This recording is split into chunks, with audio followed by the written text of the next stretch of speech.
एक ऐसा हमला जिसने दुनिया की नींव हिला दी, एक ऐसा युद्ध जिसमें सिर्फ बंदूक नहीं मासूम लोग भी मर रहे हैं, और एक ऐसा स्टेटमेंट जिसने करोड़ों लोगों को एक ही सवाल पर छोड़ दिया, अब क्या होगा। इस वॉर में सिर्फ मिसाइलें नहीं गिर रही, यहाँ इंसानियत भी बिखर रही है। 17 जून 2025 को मिडिल ईस्ट की जमीन पर जो हुआ वो सिर्फ एक जंग नहीं थी, वो है एक चेतावनी थी पूरी दुनिया के लिए। क्या आप तैयार है जानने के लिए कि कैसे इजराइल और ईरान के बीच की यह जंग पूरी दुनिया को ले रही है अपनी पकड़ में, जिसकी वजह से वर्ल्ड वॉर 3 भी हो सकती है। तो वीडियो को आखिर तक जरूर देखिए, क्योंकि जो आप जानने वाले हैं वो किसी न्यूज चैनल पर नहीं मिलेगा। जिस युद्ध की जंग सिर्फ बॉर्डर तक सीमित थी, अब वह दिलों तक पहुंच चुकी है, और इस बार इंसानियत एक बार फिर से गिर चुकी है। मिडल ईस्ट की धरती पर एक बार फिर से खून ही खून से लथपथ लोग हो गए हैं।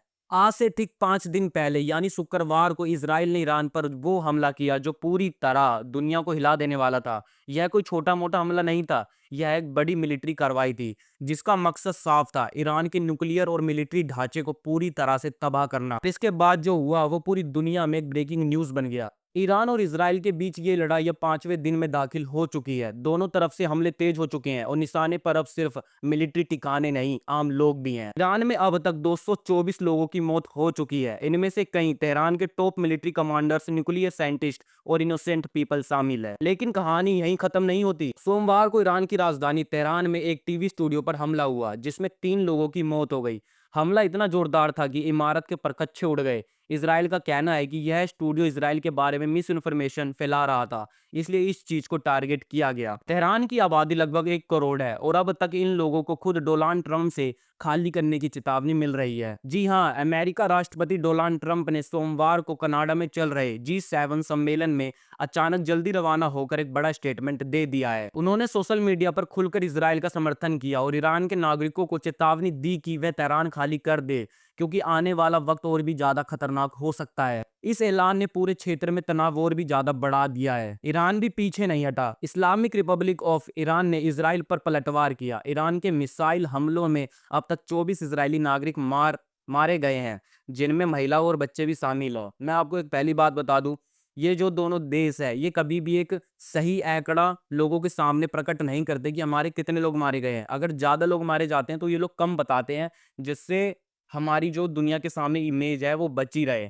इजरायली सेना का कहना है कि ईरान की तरफ से नई मिसाइलें फिर से छोड़ी गई है और खतरा अभी टला नहीं है। इस बीच इजरायली प्रधानमंत्री बेंजामिन नेतन्याहू ने एक प्रेस कॉन्फ्रेंस में बड़ा स्टेटमेंट दिया। उन्होंने कहा, हमने ईरान के न्यूक्लियर प्रोग्राम को कई साल पीछे धकेल दिया है। मेरा मानना है कि हमने उन्हें बहुत पीछे भेज दिया है। अब इजराइल ने साफ शब्दों में चेतावनी दे दी है, जो भी ईरान की सेना का मदद करेगा वो अब सुरक्षित नहीं है। तेहरान में मौजूद किसी भी इंसान को, किसी भी ऑर्गेनाइजेशन को, अगर वो ईरान सरकार या सेना की मदद कर रहा है तो इजराइल अब उसे भी टारगेट करेगा। यह चेतावनी तब आई जब ईरान की स्टेट टीवी पर हमला हुआ और दुनिया भर के पत्रकारों ने न्यूयॉर्क में यूनाइटेड नेशन में मौजूद इजरायली राजदूत डैनी डेनान से सवाल पूछा, क्या पत्रकार भी अब इस टारगेट बनेंगे।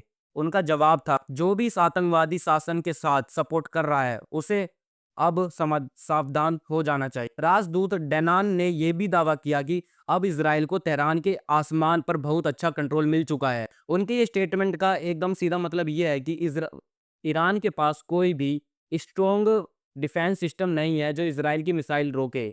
इसलिए इजराइल के राजदूत बोलते हैं कि हम जब चाहे इस ईरान के ऊपर मिसाइल अटैक कर सकते हैं और वो हमें रोक भी नहीं सकता। लेकिन जब उनसे सवाल किया गया कि ईरान का नटाज न्यूक्लियर प्लांट जो जमीन के नीचे बसा हुआ है, क्या वो बच गया, इस पर उन्होंने सीधा जवाब देने से इनकार कर दिया, क्योंकि कुछ ही दिन पहले इंटरनेशनल एटॉमिक एनर्जी एजेंसी के प्रमुख राफेल ग्रोसी ने कहा था कि नटाज फैसिलिटी पर इजरायली हमला नहीं हुआ है। लेकिन डेनान ने जोर देकर कहा कि हमने ईरान के न्यूक्लियर प्रोग्राम को पीछे धकेल दिया है और हम इस बार का ऑपरेशन पहले के हमले से ज्यादा कॉम्प्लेक्स और बड़ा था। पहले इजराइल ने इराक और सीरिया के न्यूक्लियर रिएक्टर्स पर भी पहले हमले किए थे, लेकिन इस बार का मिशन उनसे कहीं ज्यादा रिस्की और डिटेल था।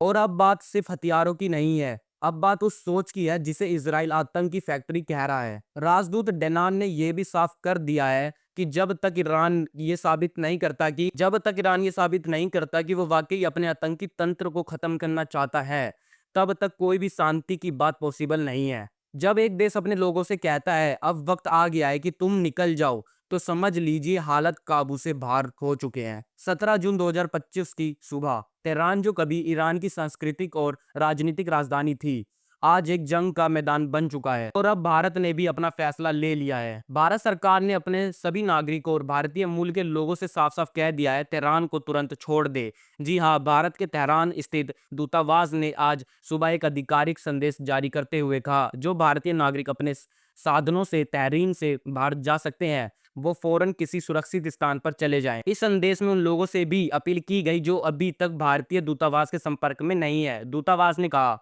तेहरान में मौजूद अभी भारतीय नागरिक जो अभी तक हमारे संपर्क में नहीं है, कृपया तुरंत हमसे संपर्क करें और अपना लोकेशन व कॉन्टैक्ट नंबर साझा करें। दूतावास ने 3 इमरजेंसी नंबर भी जारी किए हैं, जो आपको स्क्रीन पर दिख रहे होंगे। चाइना ने भी यहाँ तक कि इजराइल में मौजूद अभी सभी नागरिकों को कह दिया है कि तुरंत संभव हो तो उस देश को छोड़ दे, उस लोकेशन को छोड़ दे, तेहरान को। चाइना ने ऑफिशियल स्टेटमेंट में यह भी कहा, जॉर्डन की दिशा में निकलने सबसे उपयुक्त रहेगा, क्योंकि वहां हिंसा होने के कम चांस है। इस अपील ने एक बात और साफ कर दी है, अब ये जंग केवल ईरान और इजराइल के बीच नहीं रह गई है।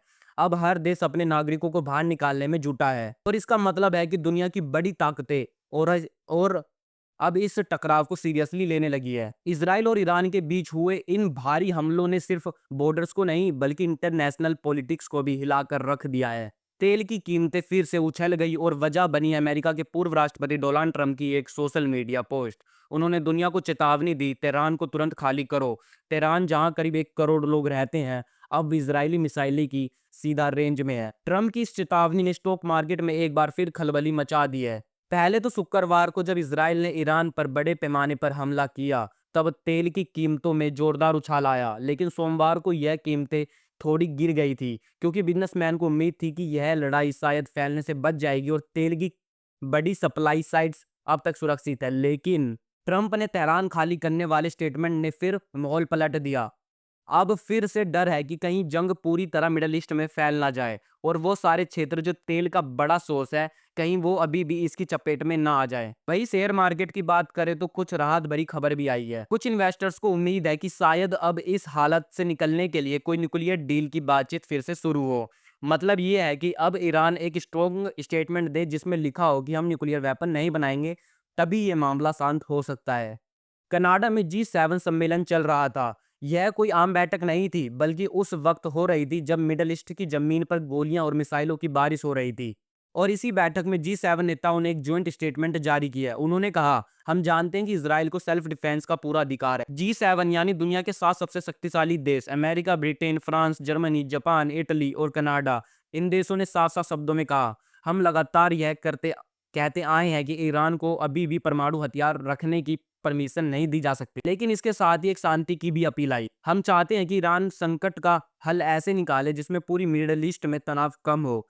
इसमें गाजा में सीजफायर भी शामिल हो। इसका मतलब साफ है, G7 देश इजराइल के साथ तो है, लेकिन वह भी ये भी चाहते हैं कि यह जंग पूरे इलाके में और ना फैले। वह नहीं चाहते कि ईरान के साथ साथ गाजा, लेबनान या सीरिया भी इस जंग में और गहराई से खींच ना जाए। और सबसे अहम बात, यह बयान तब आया जब डोनाल्ड ट्रंप खुद G7 बैठक से पहले ही रवाना हो चुके थे ईरान पर चेतावनी देने के लिए। पूरे मिडल ईस्ट पर एयरपोर्ट्स बंद हो चुके हैं। ईरान ने अपना पूरा एयर स्पेस पूरी तरह बंद कर दिया है। इजराइल ने भी अपने मेन इंटरनेशनल हवाई अड्डे बेन गुरियन एयरपोर्ट्स को इंडेफिनिटली के लिए बंद कर दिया है।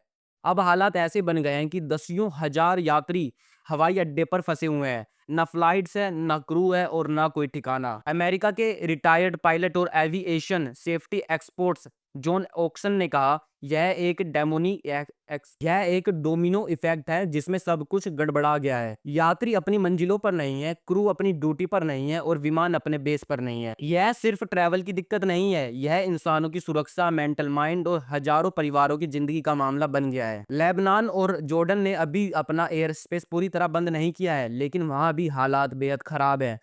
और इराक, जो ईरान के बहुत करीब है, वहां के सारे एयरपोर्ट पूरी तरह बंद हो चुके हैं। कुछ इराकी नागरिक तो अब जमीन के रास्ते बाहर निकलने की कोशिश कर रहे हैं, क्योंकि उनके पास और कोई ऑप्शन है ही नहीं।